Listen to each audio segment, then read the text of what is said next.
A ceasefire that was supposed to end this war quietly fell apart in the last few days, and what's replaced it looks less like a pause and more like a war spray-a-ding to new countries almost by the week. This is what's actually happening right now across the Middle East, based on what's been confirmed by multiple independent outlets. Not rumors, not vague sourcing, but reported events on the ground. The current round of fighting traces back to February 28, 2026, when the United States and Israel launched Operation Epic Fury against Iran, opening with strikes so devastating they reportedly killed Iran's supreme leader and dozens of senior commanders within the first minute. After roughly 40 days of fighting, a ceasefire took hold in early April. For a while it held. Then, in the last week of July, it started coming apart, and it's come apart fast. On July 29th, Iran's Revolutionary Guard fired ballistic missiles at Al-Azraq Air Base in Jordan, a facility that hosts American F-35, F-15, and F-16 fighter jets. The IRGC claimed it destroyed 3 F-35s and heavily damaged 3 more, saying the strike was retaliation for a U.S. attack on Iranian territory. That claim has not been independently verified, and Jordan, notably, is not a direct party to the war. It simply hosts American forces on its soil.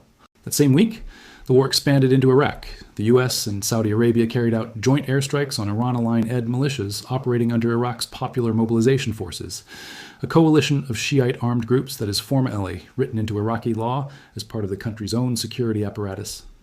Iraqi officials confirmed at least 20 PMF members were killed and 32 wounded, with strikes hitting militia sites across 7 provinces, from Baghdad to Basra to Kirkuk.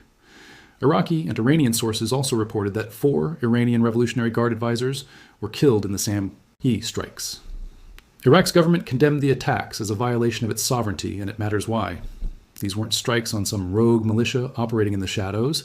They hit a force with official standing inside Iraq's own state structure, which means the US and Saudi Arabia effectively opened a new front in a war Iraq itself never declared. Saudi Arabia said its strikes on Iraq were self-defense, pointing to drone attacks on its own oil facilities, including its Abqaiq processing plant, which it blamed on Iraqi-based groups. Whether that attribution is accurate is still genuinely unclear, and that uncertainty is part of the story too, because in this conflict, blame keeps landing on someone before all the facts are actually confirmed. Then, on July 29th, a drone struck a US-owned liquefied natural gas tanker at Egypt's Damietta port on the Mediterranean, setting fire to that vessel and a second nearby tanker. No group has claimed responsibility. Egyptian authorities confirmed a drone caused the fire, but stopped short of naming who launched it. What makes this strike significant isn't just the target, it's the location. Egypt has no direct conflict with Iran or its allied groups. If this strike was in fact tied to the broader war, it suggests someone is willing to pull an uninvolved country into the fighting, specifically to widen it. And multiple maritime security analysts have floated exactly that theory, that the goal may be strategic escalation rather than a mistake. There's also a separate, stranger thread tied to this same period. Iranian state television reportedly named Damietta as a possible retaliation target against Ukrainian interests just 2 days before the strike, following a Ukrainian attack on an Iranian vessel in the Caspian Sea.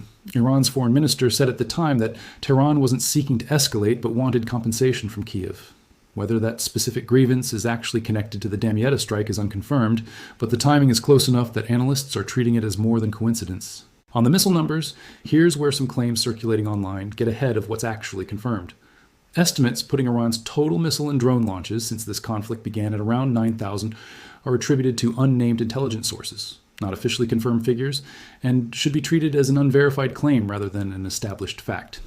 What is confirmed is that Iran fired roughly 479 to 650 missiles at Israel during the initial 40-day campaign that ended in April, and that Iran's Revolutionary Guard has separately claimed responsibility for strikes on oil tankers in the Strait of Hormuz as recently as this week, reasserting its control over that waterway after rejecting an Omani-brokered proposal for joint management of the strait. What's clearer than the exact numbers is the pattern. This war is no longer contained to Israel and Iran trading strikes. In the space of about a week, it pulled in Jordan, Iraq, Saudi Arabia, and now possible why Egypt, plus an unresolved side dispute involving Ukraine. Each new front adds a country that didn't choose to be part of this fight, and each one makes de-escalation logistically and politically harder than the one before it. Financial markets have registered the shift too. Oil prices moved back above the levels seen before the ceasefire as news of the renewed strikes broke, and energy analysts have specifically flagged the Damietta attack as evidence that infrastructure near the Suez Canal and Red Sea shipping lanes, not just the traditional Gulf oil corridors, is now within reach of this conflict. Given how much global shipping depends on that stretch of water, that's not a small detail. It's the difference between a regional war and one with the potential to touch global fuel and shipping costs directly.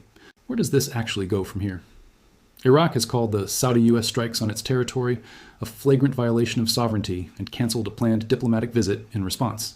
Iran has ruled out the Omani mediation proposal for the Strait of Hormuz, and the underlying disagreement that's kept ceasefire talks stuck for months. Foreign troop withdrawal and sanctions relief on Iran's side, nuclear program restrictions first on the American side, remains just as unresolved now as it was in April.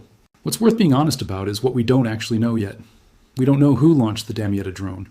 We don't know if the 9,000 figure for Iran's total missile and drone launches holds up once verified reporting catches up to it. We don't know whether this expansion stabilizes into a new, uneasy pause the way it did in April, or keeps pulling in more count. Yes. What we do know, from confirmed reporting across multiple outlets, is that in the space of roughly 1 week, a war that had been quiet for months reopened on at least 3 new fronts simultaneously. And every side involved is currently trading blame faster than anyone is offering verified answers. If you want to keep following this as it develops, based on hat's actually confirmed, rather than what's circulating unverified.